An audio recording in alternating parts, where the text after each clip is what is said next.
बिस्मिल्लाहिर्रहमानिर्रहीम। लास्ट हमने लेक्चर पढ़ा था जी कि कन्वेंशन फॉर इंडिकेटिंग यूनिट्स, यानी यूनिट्स को इंडिकेट करने के लिए क्या रिवायात हैं, क्या तरीकाकार हैं, वो हमने काफ़ी तफसील से पढ़ा था। आज हमारे पास जो अगला टॉपिक आ गया वो है एरर्स। यूनिट्स को मैं सिर्फ आपको थोड़ा सा बता देता हूँ। तो उसमें मैंने आपको जो यूनिट्स का बताया था वो ये बताया था कि जब कभी आपने आंसर में यूनिट्स का पूरा नाम लिखना है तो उसमें कोई भी कैपिटल लेटर नहीं आएगा। ठीक है जी, यानी जिस तरह आपके पास पहले आपने कन्वेंशंस पढ़ी थी, यानी अगर आपने फुल नेम लिखना है यूनिट का, force is equal to 5 newton, उसमें कोई भी length is equal to 5 metre, यानी इसमें आपके पास जब आप यूनिट का पूरा नेम आंसर में लिखेंगे उसमें कोई कैपिटल लेटर नहीं आएगा, हाँ किसी साइंटिस्ट के नेम भी क्यों ना हो, क्योंकि नॉर्मल रवाज क्या है आपका, नॉर्मल में क्या होता है कि जब आप किसी का नेम लिखते हैं तो उसका पहला लेटर कैपिटल होता है। तो जब यूनिट की जगह पे जब आप इस्तेमाल करेंगे किसी साइंटिस्ट का नेम हो या ना हो, जब आप पूरा नेम यूनिट का लिखेंगे तो उसमें कोई कैपिटल लेटर नहीं आएगा। अगर आपने सिंबल लिखना है, सिंबल आपका ये होगा कि आपका अगर साइंटिस्ट के नेम पे है तो उसका सिंबल ब्लॉक लेटर होगा यानी कैपिटल लेटर होगा, और अगर साइंटिस्ट का नेम नहीं है तो वो आपका स्मॉल लेटर होगा। ठीक है जी। उसके बाद फिर आपने लिखा था कि प्रीफिक्स जो होगा वो हमेशा यूनिट से पहले आएगा।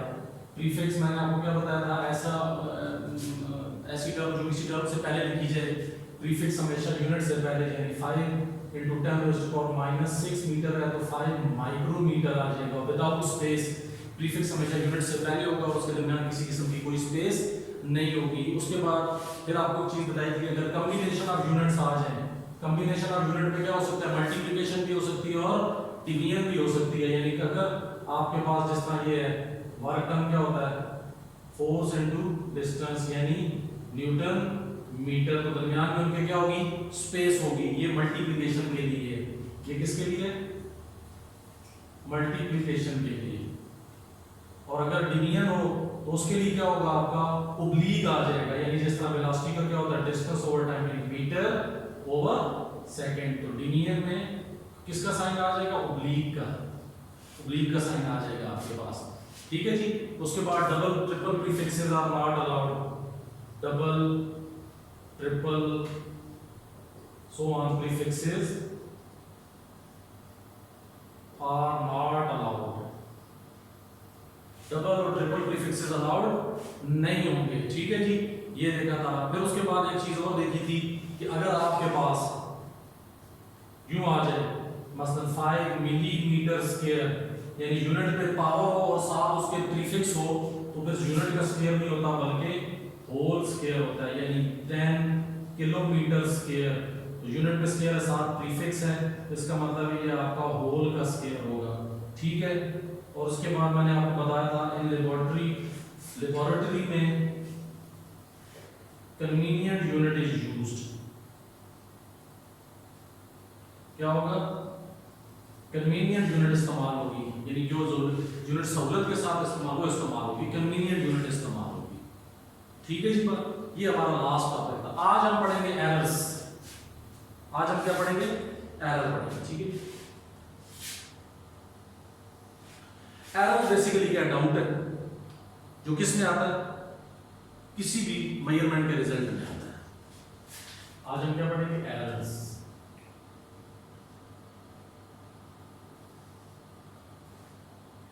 Error is a doubt. Error क्या, doubt। किस में, in the result of any measurement, in the result of a measurement। Error एक doubt है जो किस में आता है, किसी भी मेजरमेंट के रिजल्ट में आ जाता है। ठीक है। आज की याद रख लें, आप जितने भी केयरफुल हो जाए, ठीक है, जितने भी केयरफुल हो जाए, एरर हर सूरत में आता है, कुछ ना कुछ डाउट का या एरर का मार्जिन लाजमी होता है। ठीक है। In every stage of care, care की हर स्टेज पे, ठीक है जी, यानी इवन कि आप क्या हो जाए, इन द मोस्ट केयरफुल, इसके लिए लफ्ज़ इसने इस्तेमाल किया, even the most even the most careful, हर केयर की हर स्टेज, केयर की हर stage, even the most careful में भी क्या होता है, there is a margin of doubt.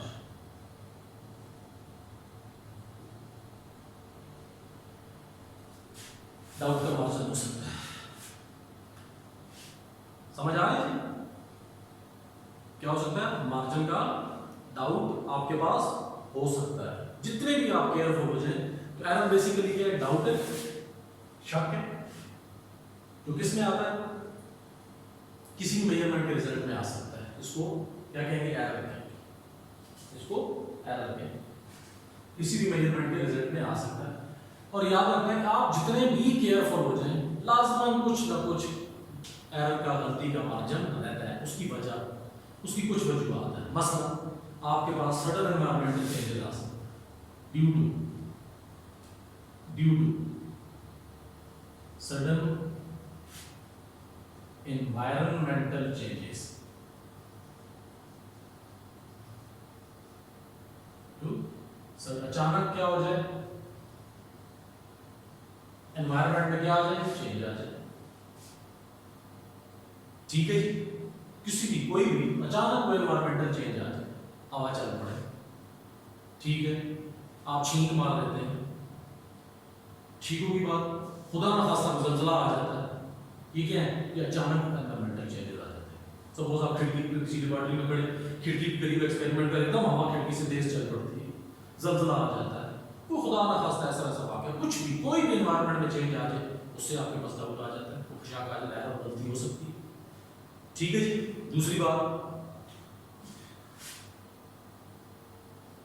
Any unexpected mishap,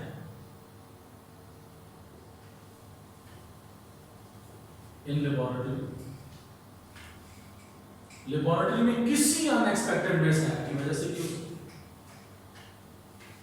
laboratory में मिसहैप हो जाता है। मसलन मैं लेबोरेटरी में मिसहैप क्या होता है, आप कभी देखें कि लेबोरेटरी में जब भी बच्चे आते हैं तो वो ज्यादातर नॉर्मल क्लास के मुकाबले में कम संजीदा होते हैं, तो क्लास फेलोज के साथ रहते, कभी कभी टीचर करा रहा है तो क्लास फेलोज आगे पीछे एकदम किसी बच्चे की वजह, किसी को पीछे से धक्का लगा बच्चे को, उस बच्चे ने टेबल को धक्का दे दिया, तो इससे क्या हुआ?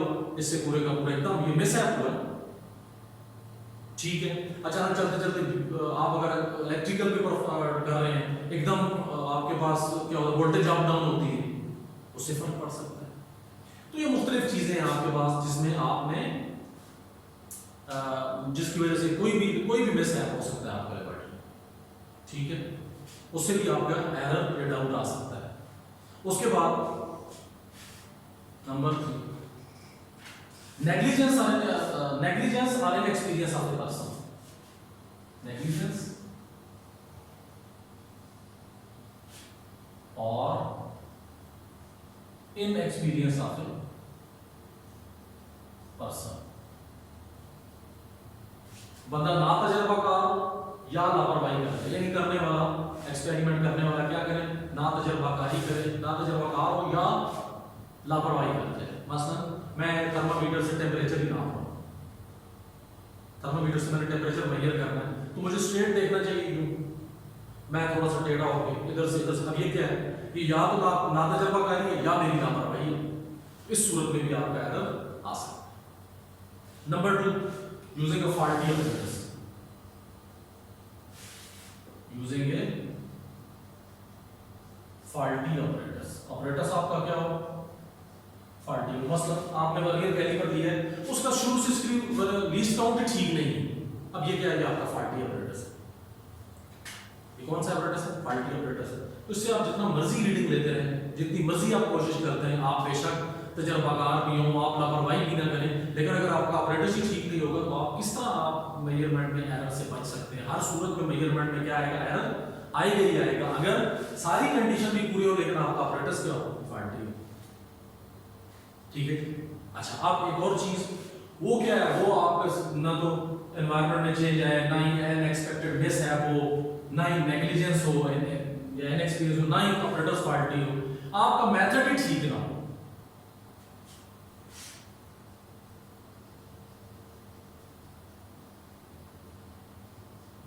इनएप्रोप्रिएट मेथड और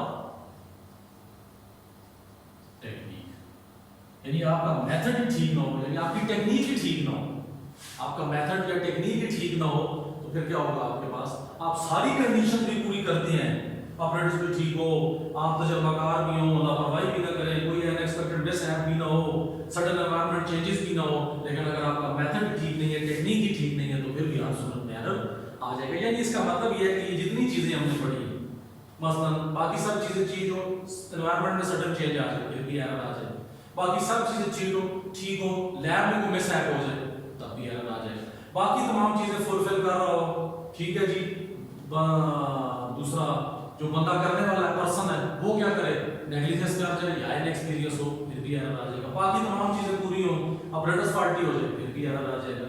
इनएप्रोप्रिएट मेथड या टेक्निक, यानी इसका मतलब बाकी तमाम चीजें पूरी हो लेकिन हमारा मेथड या टेक्निक ही ठीक ना हो, फिर भी एरर आ जाएगा। तो ये एरर जो है, ये जो डाउट है, ये किसी भी सूरत में आ सकता है, ये बहुत सारे ऐसे फैक्टर्स हैं, इसीलिए कहा जाता है कि जब भी जितनी मर्जी आप केयर कर लें, हमेशा डाउट का मार्जिन, एरर का मार्जिन रहता ही रहता है, कुछ ना कुछ आपके पास एरर आई गई है।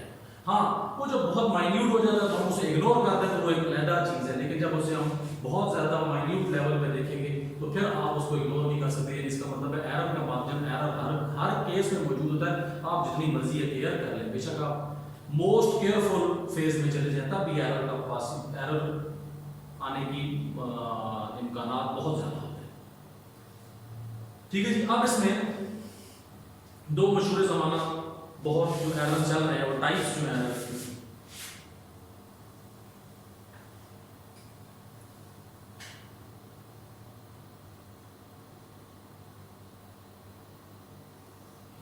टाइप्स ऑफ एरर, ये आपके पास सिस्टम है, पहला है आपका सिस्टमैटिक एरर।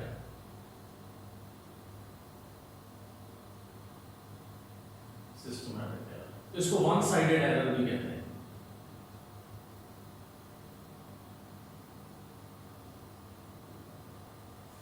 ठीक है, एरर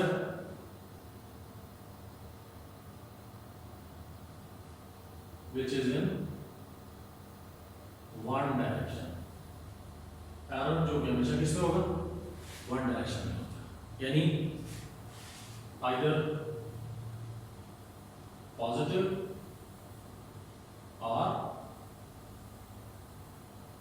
नेगेटिव। मसलन मैं आपको बता दूं, कोई वजन तोलने वाला इंस्ट्रूमेंट है, उसमें कोई फर्क आ जाता है, वो ज्यादा, मतलब आप थोड़ा वजन रखते हो, वो ज्यादा वजन शो करता है। अब जब कभी उसमें कोई चीज आप उसमें तोलने के लिए, वजन करने के लिए डालेंगे ना, वो उसका वजन ज्यादा ही बताएगा। ये नहीं हो सकता कि कभी ज्यादा बताया कभी कम बताया।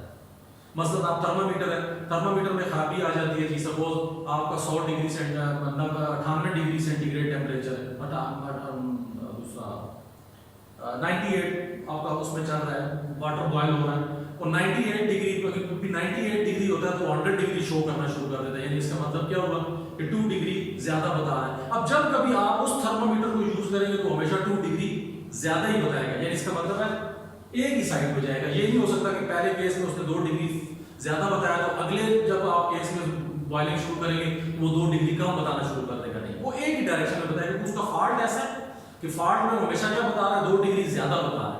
वजन तोड़ रहे हैं, वजन को इंस्ट्रूमेंट ऐसा है कि हमेशा क्या बता रहा है, 2 डिग्री 2 किलोग्राम, आधा किलोग्राम, 500 ग्राम वजन ज्यादा बता रहा है। अब जब कभी आप उसमें कोई वजन तोलेंगे तो 500 ग्राम वजन ज्यादा ही बताएगा। ये नहीं हो सकता कि पहली दफा एक वजन को तोला तो उसका 500 ग्राम ज्यादा बताया तो दूसरे का 500 ग्राम कम बता दिया, नहीं। ये सिस्टमैटिक एरर जो होता है, इसका बेसिकली ताल्लुक किससे होता है, इंस्ट्रूमेंट से। इसको इंस्ट्रूमेंटल एरर भी कहते हैं, also called instrumental error, also called instrumental error. इसको इंस्ट्रूमेंटल एरर भी कह सकते हैं आप। ठीक है जी,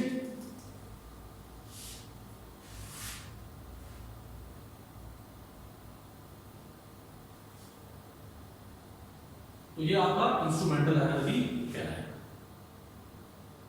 अच्छा, आप इसकी ये भी आप कह सकते हैं, आपके पास मिसाल के तौर पे मैं ये इंस्ट्रूमेंट जो है आपके पास इंस्ट्रूमेंटल एरर, और ये पैदा क्यों होता है, arises due to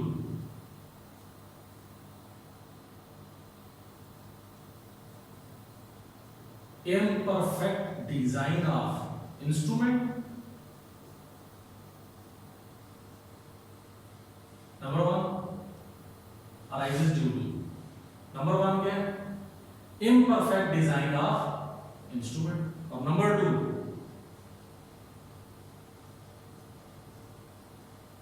poor calibration of instrument.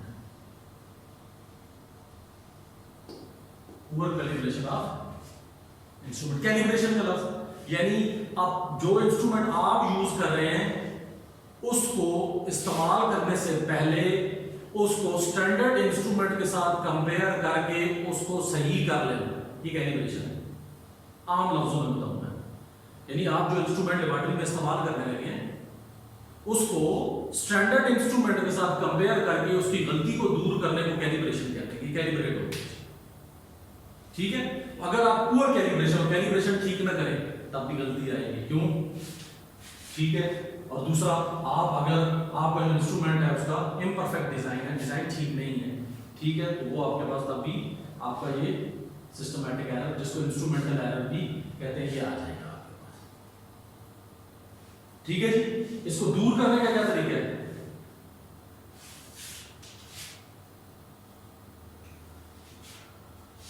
This systematic error reduces by calibrating the instrument.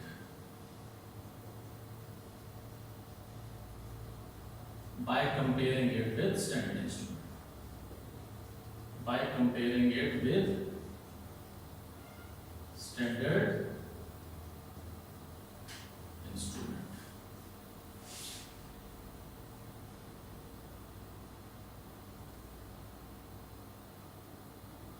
ठीक है.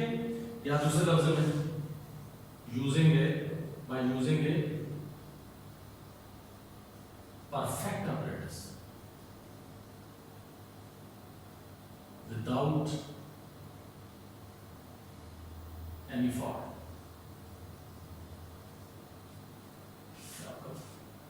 एरर इस तरह रिड्यूस हो जाएगा. तो बेसिकली सिस्टमैटिक एरर आपका कौन सा, इसको वन साइडेड एरर कहते हैं. यानी वन साइडेड ऐसा है जो एक ही डायरेक्शन में, यानी या पॉजिटिव हो या नेगेटिव. मैंने आपको मिसाल दी कि अगर आपके पास आपने किसी चीज़ का वजन लेना है, मेजरिंग इंस्ट्रूमेंट आपके पास जो है उसमें कोई ऐसा नुक्स है कि जिससे वो जब भी आप वजन कोई उसमें आप तोलते हैं तो वो हमेशा वजन मिसाल को 500 ग्राम ज़्यादा बताता है. अब जब कभी आप उसमें कोई वजन तोलेंगे वो 500 ग्राम ज़्यादा ही बताएगा. ये नहीं हो सकता कि आपने पहले चीनी तोली है तो उसका 500 ग्राम वजन ज़्यादा बताया, बाद में आटा तोला तो उसका 500 ग्राम कम बताएगा. नहीं, अगर चीनी का वजन उसने 500 ग्राम ज़्यादा बताया तो फिर आटे का वजन भी 500 ग्राम ज़्यादा ही बताएगा. यानी ये एक ऐसा एरर है जिसको वन साइडेड है, जो एक ही डायरेक्शन में होगा. अगर पॉजिटिव है तो पॉजिटिव, अगर नेगेटिव है तो नेगेटिव. अगर पॉजिटिव है आइदर पॉजिटिव और नेगेटिव. इसको इंस्ट्रूमेंटल एरर भी कहते हैं. क्या कहते हैं? Instrumental error. यानी इसका मतलब ये सिस्टमैटिक एरर का ज्यादातर ताल्लुक किससे होता है? इंस्ट्रूमेंट से होता है. ठीक है जी. ये क्यों होता है, पैदा क्यों होता है? Arises due to. क्यों अराइज होता है? अराइजेस ड्यू टू आपके पास जो इंस्ट्रूमेंट इस्तेमाल हो रहा है उसका डिजाइन इम्परफेक्ट है. इम्परफेक्ट डिजाइन आती है इंस्ट्रूमेंट, आपका जो इंस्ट्रूमेंट इस्तेमाल हो रहा है वो ठीक नहीं है, उसका डिजाइन ठीक नहीं है, या मतलूबा जो इंस्ट्रूमेंट इस्तेमाल होना चाहिए वो नहीं है. नंबर टू कि आपके पास जो इंस्ट्रूमेंट की कैलिब्रेशन है पुअर कैलिब्रेशन है, आपने उसको स्टैंडर्ड के साथ कंपेयर करके ठीक तरीके से सही नहीं किया. इसको किस तरह रिड्यूस कर सकते हैं? आप अपने इंस्ट्रूमेंट को कैलिब्रेट करें, अच्छी तरह कैलिब्रेट करें. किस तरह? अपने स्टैंडर्ड जो लेबोरेटरी में स्टैंडर्ड इंस्ट्रूमेंट है उसके साथ कंपेयर करें. ठीक है जी. उसके बाद दूसरा कि आप परफेक्ट apparatus इस्तेमाल करें. क्या करें? परफेक्ट apparatus इस्तेमाल करें बगैर किसी फॉल्ट के. ठीक है जी, बगैर किसी fault.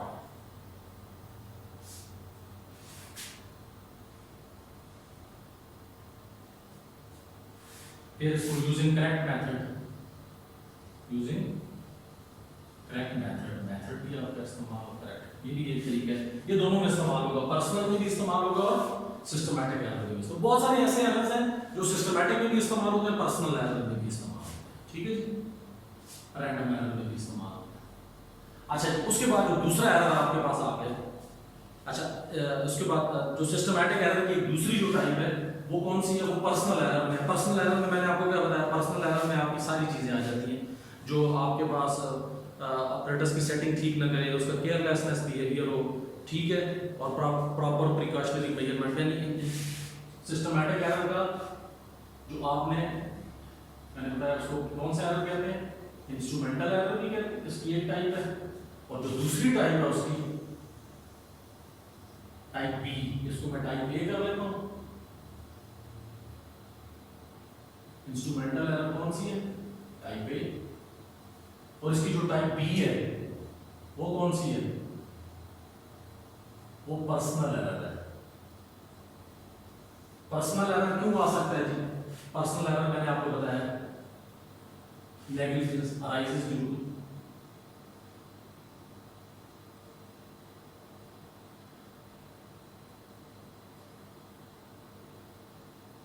negligence, inexperience of person. दूसरा carelessness of person, person careless कर, ठीक है, केयरलेस एटीट्यूड से करे, लापरवाही से करे, ठीक है जी, ठीक है। ये आइडिया जो है इंडिविजुअल रिलेटेड एरर है, यानी जो एक्सपेरिमेंट कर रहा है उससे बदलता है आपका, ठीक है जी। उसके बाद इसमें क्या हो सकता है आपके पास? Proper setting of operators, lack of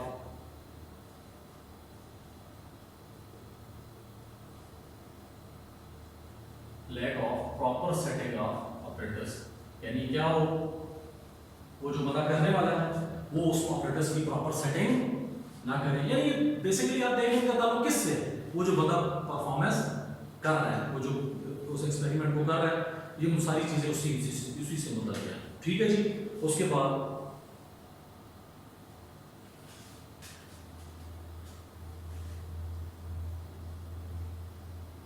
performing experiment perform कर रहा है विदाउट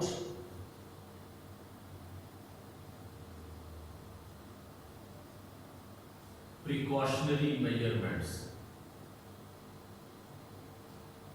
कहता है एक्सपेरिमेंट परफॉर्म करे बगैर प्रिकॉशनरी मेजरमेंट्स के, यानी विदाउट प्रॉपर प्रिकॉशंस, विदाउट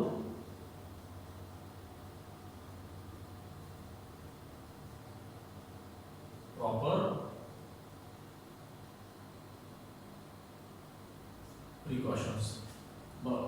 एहतियात से जो कुछ मखसूस एहतियात हैं उनके बगैर अगर एक्सपेरिमेंट करें तो इसका मतलब क्या हुआ? ये आपके पास ये नुक्स आएंगे, ये एरर्स आएंगे।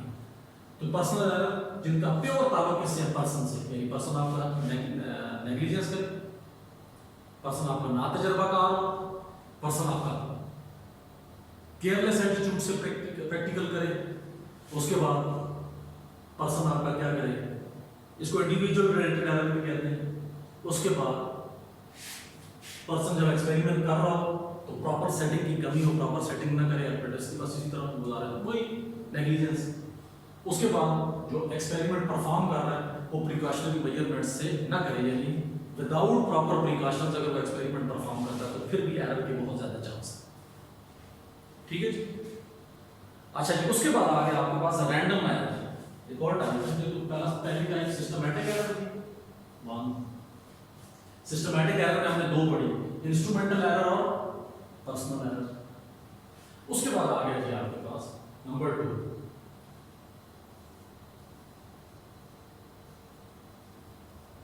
Random error. रैंडम आपको वैसे भी पता है, रैंडम मोशन पूरे टाइप का मोशन, ठीक है, arising due to unknown cause. ये कब पैदा होता है? When repeated measurements of same quantity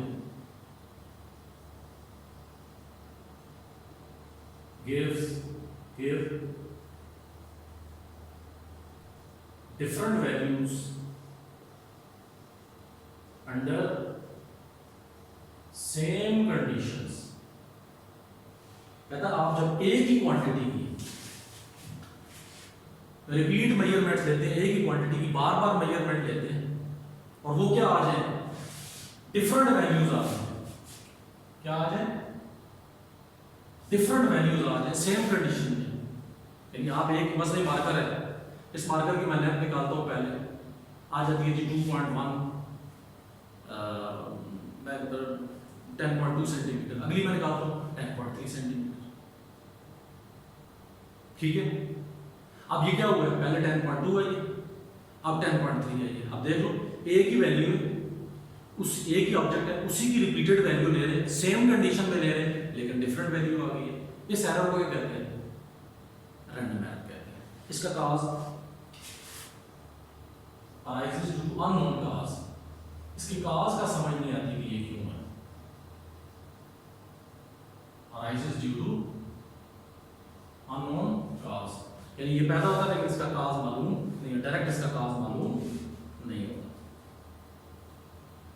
ठीक है जी। उसके बाद फिर इसको क्या कह सकते हैं, कह सकते हैं कि रैंडम एरर एक ऐसा एरर है जो रेगुलरली अगर होता है। क्या होता है, रेगुलरली अगर होता है, अगर रेगुलरली लगातार होता है। ठीक है जी। फिर random with respect to sign and size, यानी निशान के हिसाब से भी रैंडम हो सकता है, साइज के हिसाब से भी रैंडम हो सकता है। यानी साइज से बाद मैंने आपको बताया एक चीज पहले निकाल के 10.2 सेंटीमीटर, थोड़ी देर के बाद 10.3 सेंटीमीटर, तो ये साइज और दोनों तरफ हो सकता है। ठीक है जी। अननोन काज, अच्छा इसमें एक तो मैंने बताया कि अननोन काज है, ठीक। दूसरा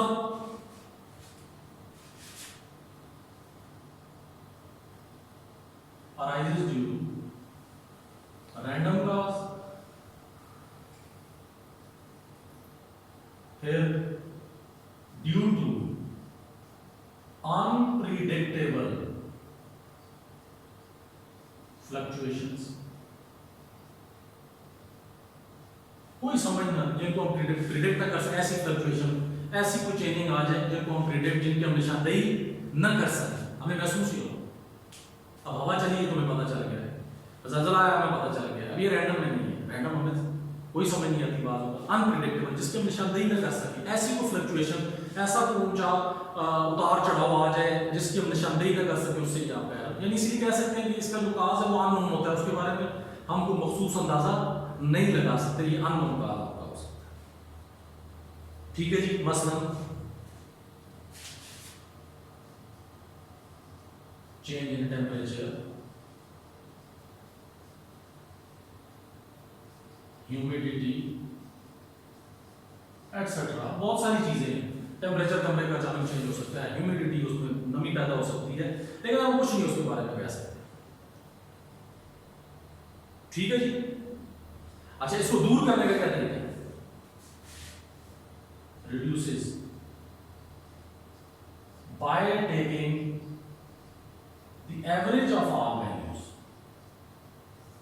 taking the average of all values. इसको दूर करने का क्या तरीका है कि आप जितनी वैल्यूज ले उनकी एवरेज ले। एवरेज लेने का क्या तरीका होता है, मसलन आपके पास तीन वैल्यूज हैं, मैं आपको मिसाल देता हूँ, 10.1 आ गई, 10.2, 10.3, इनकी एवरेज लेने का क्या तरीका है, तीनों को ऐड करें और तीन क्वांटिटीज है, तीन पे डिवाइड कर देते हैं।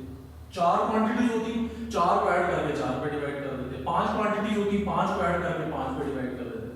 तो इसको दूर करने का ये तरीका है कि जितनी भी वैल्यूज हो उनको ऐड करके उनके अपने नंबर पे डिवाइड कर दें। अगर तीन वैल्यूज हैं तो तीनों को ऐड करके तीन पे डिवाइड, चार वैल्यूज है चारों को ऐड करके चार पे डिवाइड कर दें। तो ये आपका एवरेज निकल है। उसके बाद एक छोटा सा एरर हो रहा है, बस वापस में पढ़ते हैं, वो least count error.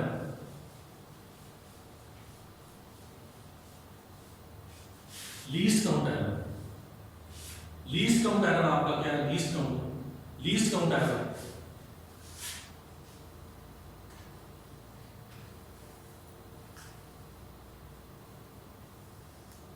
Least count किसे कहते हैं?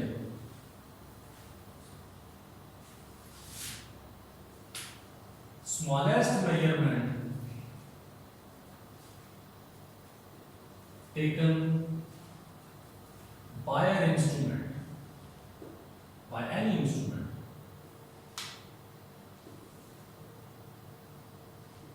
is called its least count. यानी कम से कम वैल्यू जो हम किसी इंस्ट्रूमेंट से निकाल सकते हैं, कम से कम वैल्यू जो हम किसी भी इंस्ट्रूमेंट से निकाल सकते हैं, वो क्या होती है? उसको क्या कहते हैं? Least count. जिस तरह आपका least count of vernier caliper point कितना है जी आपका? 0.01 centimetre. Least count of spherometer 0.001 centimetre.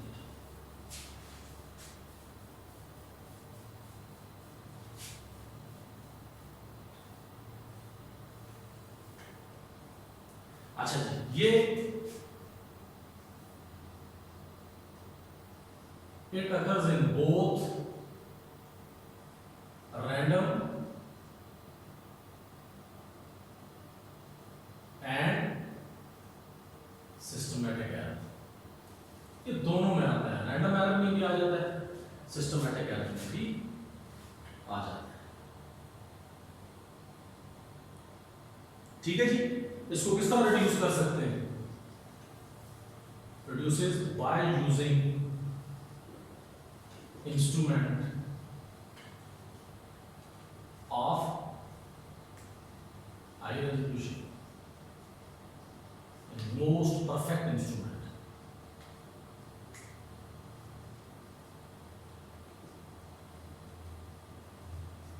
Perfect resolution, ठीक है जी। और आपने and by improving experimental techniques,